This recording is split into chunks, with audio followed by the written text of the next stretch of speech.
اللهم صل على سيدنا محمد يا رب صل وسلم دائما ابدا على حبيبي. ان کا آخرت پر ایمان ہی نہیں ہے، وہ تو اسی قسم کی باتیں نکالتے رہتے ہیں. کچرا تھا انسان اور مر کے کچرا ہو کے ختم ہو جائے گا. لیکن جن کا آخرت پر ایمان ہے ان کا لائف اسٹائل دوسروں سے بہت مختلف ہونا چاہیے. جب ہے ایمان تو بھائی پھر یہ کیسا ایمان ہے کہ جمعے کے دن جمعے کی نماز پڑھ لی اپنا یعنی جو کلچر میں جو چیز آ رہی ہے بس اس کو فالو کیا. اگر آخرت ہے تو بھائی یہ پھر بہت بڑی حقیقت ہے، کیونکہ اس میں نیک لوگوں کا ٹھکانہ جنت اور بروں کا ٹھکانہ جہنم کی آگ ہے. پھر یہ دنیا مسافر خانہ ہے، یہ اصل نہیں ہے. پھر یہاں کے غموں کو حد سے زیادہ محسوس کرنا یہ جہالت اور حماقت ہے. یہاں کی خوشیوں میں اپنی لمٹ کو کراس کر دینا یہ حماقت اور جہالت ہے. لیکن یہی حماقتیں اور جہالتیں صبح و شام ہم کر رہے ہیں. کوئی پیسے کے پیچھے پاگل ہے تو اتنا پاگل ہوا ہے کہ آپ کی سوچ ہوگی. کسی کو کوئی بیماری ہے کہ وباؤں میں جو لوگ مرتے ہیں صبر کے باوجود اللہ انہیں شہادت دیتا ہے. اچھا ہے، گناہ معاف ہو جائیں گے انشاءاللہ. کیا خیال ہے بھائی؟ نہیں مرے تو کل ویسے ہی مر جانا ہے. تو آپ امید چاہتے ہو یہ کہ کچھ بھی نہ ہو، ٹھیک ہے نا؟ ایسے تھوڑی امید ہوگی، کچھ تو ہوگا. حالات بھی ابھی جو میں نے قرآن کی آیت پڑھی ہے اس میں تو اس کا تو مضمون ہی یہی ہے، ہم تمہیں آزمائیں گے. بشیء من الخوف ونقص من الاموال والانفس والثمرات، خوف میں مبتلا کریں گے تمہیں. خوف میں مالوں کا نقصان بھی ہوگا معاشی. بڑے بڑے کروڑ پتی لوگ روڈ پہ آ سکتے ہیں، پیسہ ڈوب سکتا ہے. دنیا میں اللہ نے ہمیں پیڑے کھانے کے لیے پیدا نہیں کیا. بہت سے لوگ بہت دنوں سے پیڑے کھا رہے ہیں، وہ سمجھتے ہیں کہ یہ ہم موت تک پیڑے کھاتے رہے. بہت سے ملکوں نے پیڑے کھائے ہیں، ان کرونا نے ان کے منہ سے پیڑے چھین لیے. سمجھ رہے ہو؟ بہت سی قوموں نے، بہت سے ملکوں نے، بہت سے افراد نے پیڑے کھائے ہیں. بہت سے ملک بہت ترقی پر ہیں اور مسلسل پیڑے کھائے جا رہے ہیں. اس کرونا نے ان کے منہ سے بھی پیڑے، بولو بھائی، ہلا دیا ان کو. بہت سی جہازوں کی کمپنیوں نے بہت زیادہ پیڑے کھائے ہیں، ان کمپنیوں کا دیوالیہ نکل گیا. یہ ہے وَلَنَبْلُوَنَّكُمْ، اللہ فرماتے ہیں ہم تمہیں آزمائیں گے، اجتماعی سطح پہ بھی اور انفرادی سطح پہ بھی. بشیء من الخوف، خوف میں مبتلا کر دیں گے. ہم کریں گے یہ کام، یہ نیچر نہیں کرتی کہ خود بخود ہو رہا ہے. ملحد کہتا ہے بس یہ نیچر کا ایک حصہ ہے، فطرت کا حصہ ہے. فطرت بذات خود کوئی چیز نہیں ہے، اس کو بنانے والا اللہ ہے. بشیء من الخوف والجوع، بھوک بھی مسلط کریں گے، معاشی نقصان. ونقص من الاموال والانفس، مال کا نقصان، جانوں کا نقصان، انسانی ہلاکتیں ہوں گی. والثمرات، پیداوار کا بھی نقصان ہوگا. تو اللہ نے کیا فرمایا ان حالات میں؟ وبشر الصابرین، صبر کرنے والوں کو خوشخبری سنا دیں. جو غیر مسلم ہے وہ صبر نہیں کرے گا. دیکھو غیر مسلم کا جو صبر ہے نا، وہ ان کے جو موٹیویشنل اسپیکر ہیں وہ ان کو سمجھاتے ہیں کہ اس صبر کرنے سے جب تم ٹینشن نہیں لوگے تو ٹینشن نہ لینے سے بیماری کا خطرہ کم ہو جائے گا.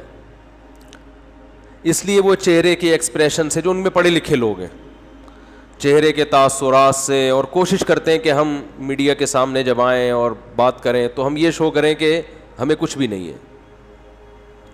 اندر اندر سے گھل رہے ہوتے ہیں وہ. ہمارے ہاں دل میں غم نہ بھی ہو تو چیخ منہ سے ایسے ظاہر کرے گا کیونکہ ٹریننگ نہیں ہے نا، تربیت نہیں ہے. کہ جیسے ساری دنیا کا غم اسی کو ہے. عمل سے لگ رہا ہوگا کہ یہ غمزدہ نہیں ہے, لیکن جو دل کی راحت ہے, دل کی خوشی ہے,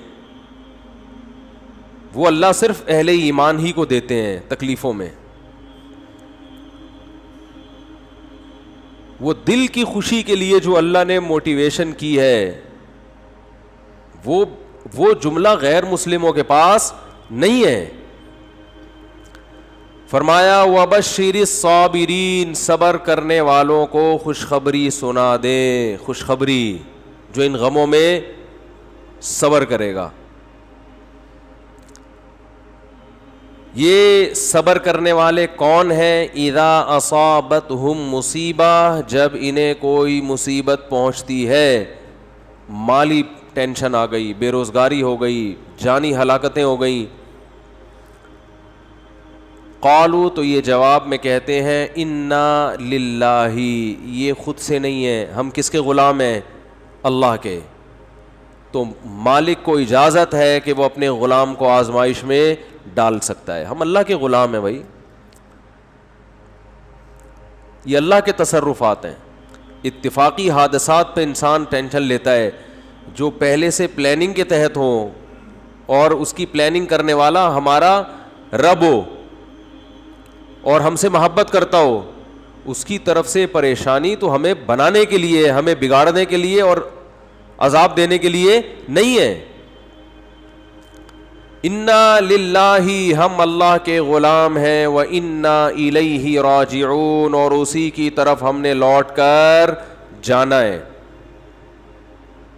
اسی کی طرف لوٹ کر جانا ہے.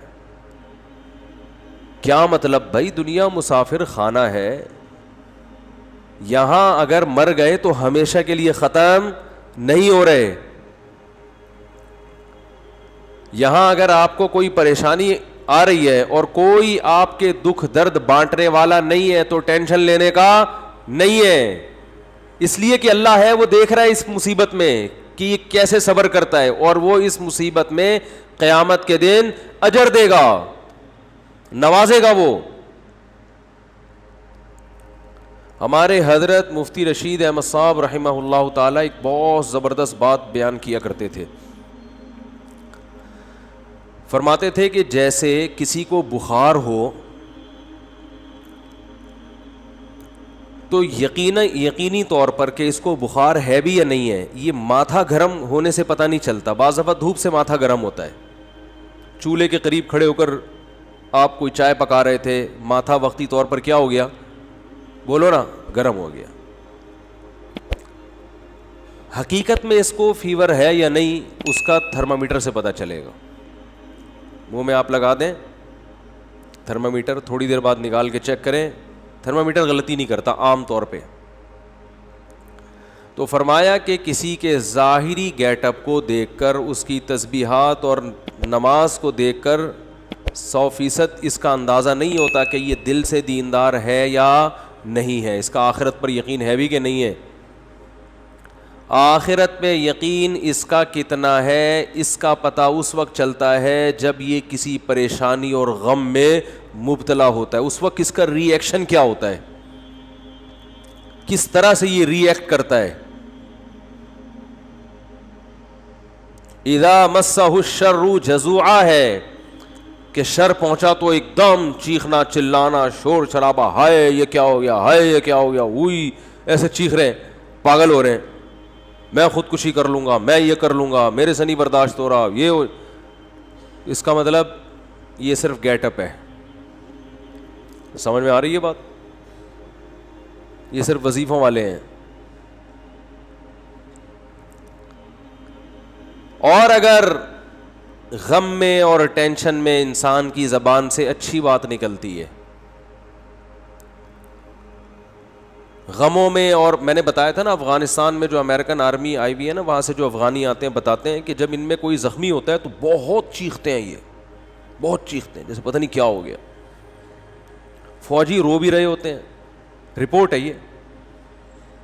کسی فوجی کا رونا کتنا برا عمل ہے کہ نہیں ہے؟ میدان جنگ میں فوجی رو رہا ہو, ہم نے تو مسلمانوں میں کبھی ایسا سنا نہیں. اپنے فوجیوں میں بھی کبھی ایسا نہیں سنا کہ فوجی ہو کے رو رہا ہے. ایک شاعر کا شعر یاد آ رہا ہے, اللہ کرے پورا یاد آ جائے. سن میری شہادت کا نہ تو ہوش اڑانا. بچہ اپنی ماں کو کہہ رہا ہے میدان جنگ میں جاتے ہوئے, یہ نظم بھی انشاءاللہ میں ریکارڈ کرواؤں گا اخپل طریقے سے. بچہ میدان جنگ میں جاتے ہوئے اپنی ماں سے کہہ رہا ہے کہ اگر میں شہید ہو جاؤں تو ہوش نہ اڑانا, اسلاف کے ناموس پہ مت داغ لگانا. ہمارے اسلاف کی جو عزت ہے نا وہ اسی سے ہے کہ وہ میدان جنگ میں رویا بولو نہیں کرتے تھے. ان کے ناموس کو داغدار مت کرنا. سن میری شہادت کا نہ تو ہوش اڑانا, اسلاف کے ناموس پہ مت داغ لگانا. ہندو نہ کہیں کہہ دے کہ روتے ہیں مسلمان. کہیں کسی ہندو کو یہ کہنے کا موقع نہ مل جائے کہ مسلمان بھی میدان جنگ میں شہید ہو کر ان کی مائیں بھی روتی ہیں.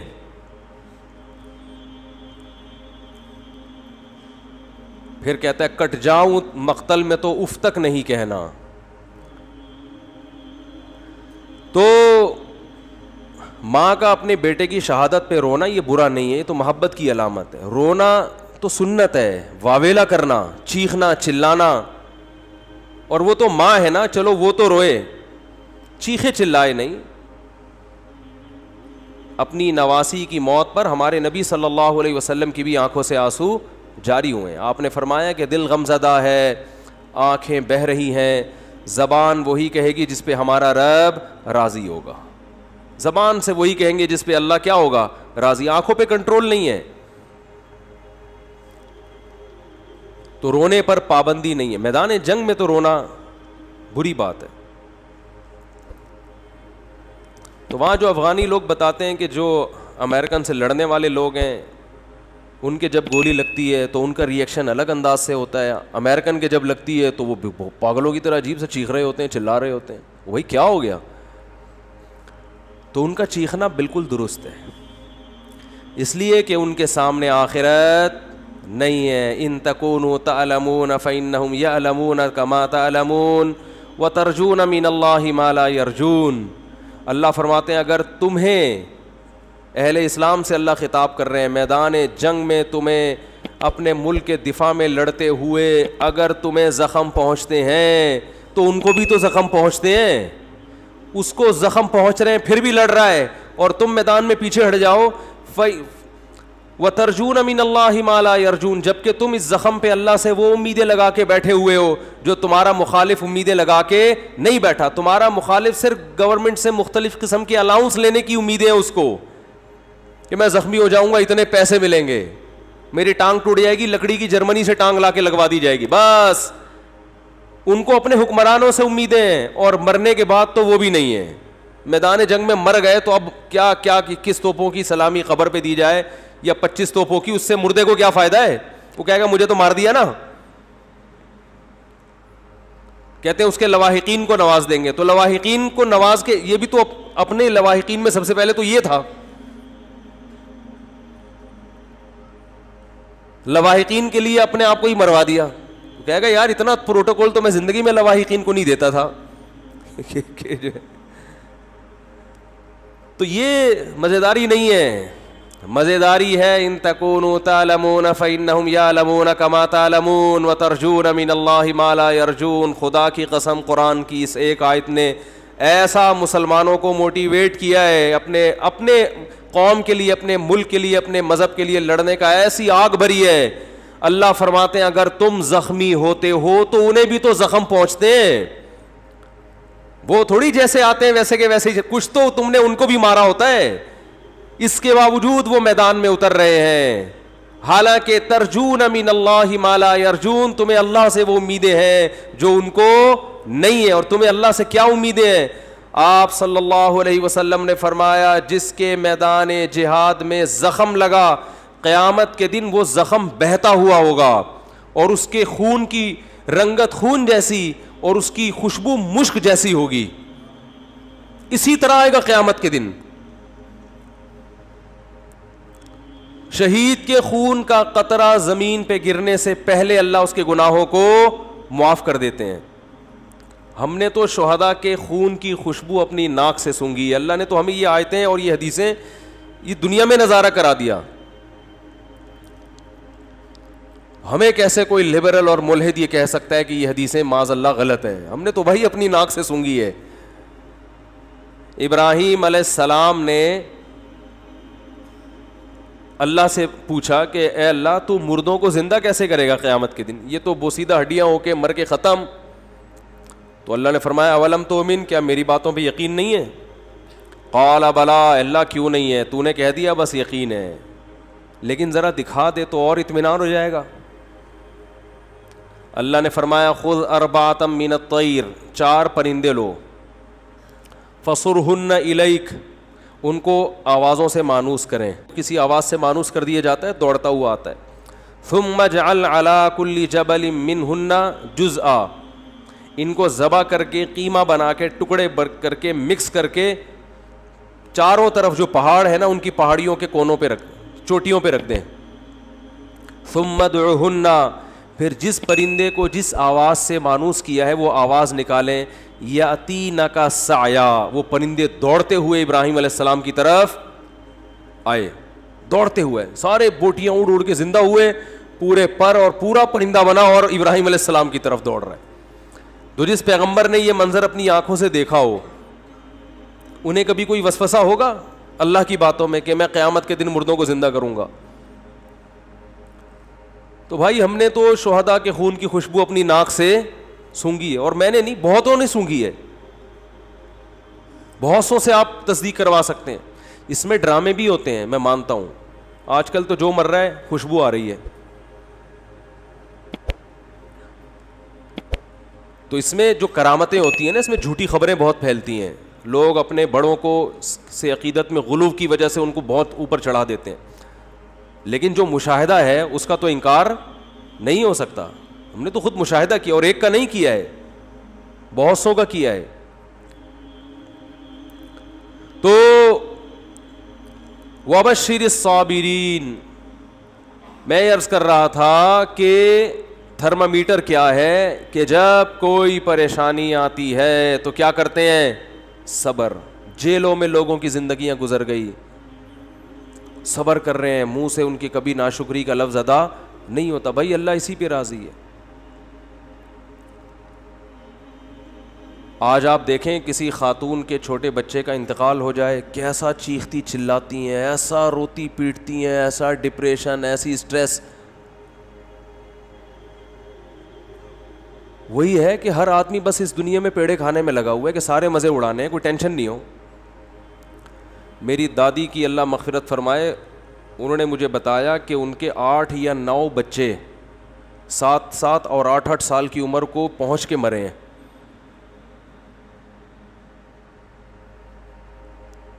پھر غالباً 3 بچے ان کے بچے تھے، جن میں ایک میرے والد صاحب، تایا اور ہماری پھوپھی تھیں، اللہ تعالیٰ مغفرت فرمائے. ان تینوں کا انتقال ہو گیا، لیکن یہ بچپن میں ہی فوت ہو گئے تھے. ایک دفعہ بتایا کہ ایک بچہ میرا کھیلتا ہوا آیا، 7 یا 8 سال کی عمر تھی. کیسا محبوب ہوتا ہے 7-8 سال کا بچہ ماں باپ کو. آیا ہے، پانی پیا ہے مٹکے سے، گڑھے سے، پانی پیتے ہی زمین پہ گر گیا، انتقال ہو گیا. لیکن ان کا صبر کیسا تھا، بس روتی تھیں ما قدر اللہ، جو اللہ کی طرف سے مقدر ہے. آج ایسے پاگل ہو جاتے ہیں، ایسے بوکھلا جاتے ہیں. طلاقوں کا ریشو بھی اسی لیے کہ ایک دوسرے کو برداشت کر ہی نہیں رہے ہیں. پہلے رشتے وجود میں آتے تھے، میاں میں خرابی ہے، عورت برداشت کرتی تھی، چلو بھائی چلاؤ گزارا چلاؤ. عورت میں خرابی ہے، میاں برداشت کرتا تھا، یار گزارا ہے، سارے مزے دنیا میں تھوڑی ہوں گے. اب نہیں بھائی، عورت کو میاں پورا ایکوریٹ چاہیے، بالکل سر کے بال سے لے کے پاؤں کے ناخن تک ریموٹ کنٹرول کی طرح وہ اس کے اشاروں پہ چلتا ہو. اور مرد کو بھی ایسا ہی ہے کہ بیوی ایسی چاہیے جس میں کسی قسم کا کوئی فالٹ ہو ہی نہیں، استخاروں میں بھی پازیٹیو آئے، اور حسن و جمال بے مثال، اور جناب اخلاق بھی، اور ہر معاملے میں اس کا معیار ایسا ہے کہ اس کو دنیا میں بس سارے مزے اس نے دنیا میں چاہیے. یہ ہر آدمی کا ہو چکا ہے مام. وہ بھائی تھوڑا سا دنیا کو آڑا ترچھا کر کے چلاؤ, کنڈکٹر سے عبرت حاصل کرو نا. بار بار کہتا ہوں, بس جتنی بھی بھری ہوئی ہو, کنڈکٹر بس کو چھوڑ کے بھاگتا نہیں ہے کہ یار سیٹ نہیں مل رہی تو اب میں کہاں بیٹھوں, سارے تو پیسنجر چڑھ گئے. صبح سے شام لٹک لٹک کے ناظم آباد سے لانڈی, لانڈی سے ناظم آباد, ہوتا ہے کہ نہیں ہوتا؟ لٹک لٹک کے جائے گا. کہے گا رات کو سوئیں گے آرام سے, کوئی مسئلہ نہیں ہے. پاؤں رکھنے کی, انگوٹھا رکھنے کی جگہ نہیں ہے, مگر ایک دروازے سے چڑھے گا, سب سے کرایہ لے کے دوسرے سے اتر جائے گا. اسے کبھی ٹینشن ہوئی یار یہ کیا مسئلہ ہے یار, جگہ ہی نہیں ہے, سب لوگ عزت کے ساتھ سفر کر رہے ہیں, اور وہ باس جو ہے وہ تو ڈرائیونگ کی سیٹ پہ بیٹھا ہوا ہے مزے سے, اور میری حالت دیکھو یار, مجھے تو جگہ ہی نہیں مل رہی, جاؤ میں نہیں جا رہا. وہ کہتے ہیں کوئی بات نہیں یار, پیسے جب آئیں گے نا جیب میں اتنے سارے, تو اڈے پہ رات کو سوئیں گے آرام سے. پھر ان کو نیند بھی ٹائٹ آتی ہے, ان کو جگہ نہ بھی ملے بس کی چھت پہ سو جاتے ہیں, یہ ریڑیوں پہ سو جاتے ہیں, میں نے دیکھے ہیں. جگہ نہیں ملی, ریڑی لگی ہوئی ہے, کوئی پھل والا اپنی ریڑی چھوڑ کر چلا گیا, صبح دوبارہ سے پھل ڈالوں گا, 2-4 گلے سڑے سیب رہ گئے تھے, سائڈ پہ لگایا, سو گئے. طبیعت سے سوتے ہیں مزے سے. وہ ٹینشن برداشت کر رہا ہے کہ بھائی پیسہ آ رہا ہے, تو بھائی ہم اور آپ بھی برداشت کر لیں کہ اجر آ رہا ہے اللہ کی طرف سے, ثواب مل رہا ہے, آخرت میں ذخیرہ ہو رہا ہے. رسول اللہ صلی اللہ علیہ وسلم نے ارشاد فرمایا, ان اللہ اذا احب قوما ابتلاہم, اللہ تعالیٰ جب کسی سے محبت کرتے ہیں اسے آزمائش میں ڈال دیتے ہیں. ایسا بھی ہوتا ہے. فمن صبر فلہ الرضا, پھر ان آزمائشوں میں جو صبر کرتا ہے اللہ اس سے راضی ہو جاتا ہے. کہتے آزما لیا. پیغمبروں کو جو اللہ نے آزمایا تو کیسے خطابات دیے. نعم العبد, ایوب علیہ السلام کے بارے میں فرمایا کیا خوب بندہ, ساری زندگی بیماریوں میں گزر گئی, ایک لفظ زبان سے ناشکری کا نہیں نکلا. نعم العبد, یہ اللہ کی طرف سے القابات ملتے ہیں.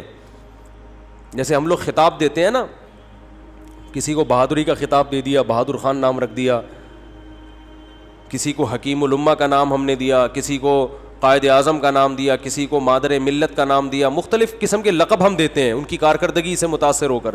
اللہ بھی دیتا ہے لقب, نعم العبد, کیا خوب بندہ. صحیح ہے نا, کیا خوب بندہ تھا میرا, صبر کی وجہ سے.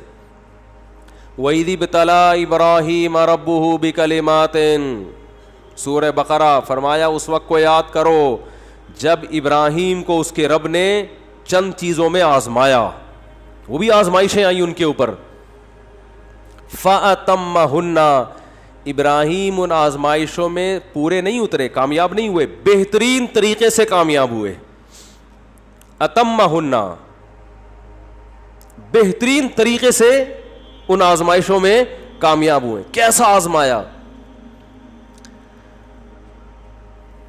اللہ ہم سب کی حفاظت کرے, ہماری اولادوں کی حفاظت کرے. اگر کسی کی ڈیتھ ہو جائے تو ہمارا ری ایکشن کیا ہوتا ہے, لیکن ابراہیم کو حکم دیا جا رہا ہے علیہ السلام کو, خود ذبح کرو اپنے ہاتھوں سے بچے کو.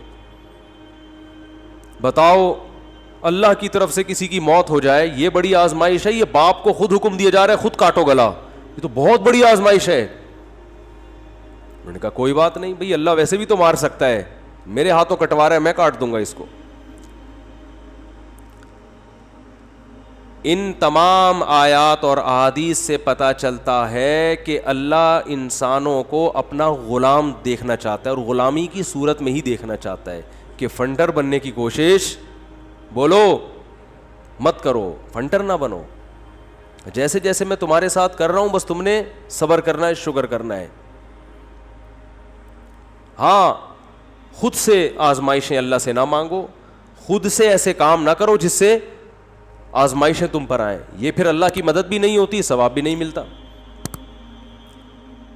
مفتی طارق مسعود صاحب کے بیانات سننے کے لیے youtube.com/مفتی طارق مسعود کو سبسکرائب کریں, اور اگر آپ لائیو ویڈیو کو کبھی بھی مس نہیں کرنا چاہتے ہیں تو سبسکرائب کرنے کے بعد بیل آئیکن پہ کلک کرنا مت بھولیں. جزاک اللہ.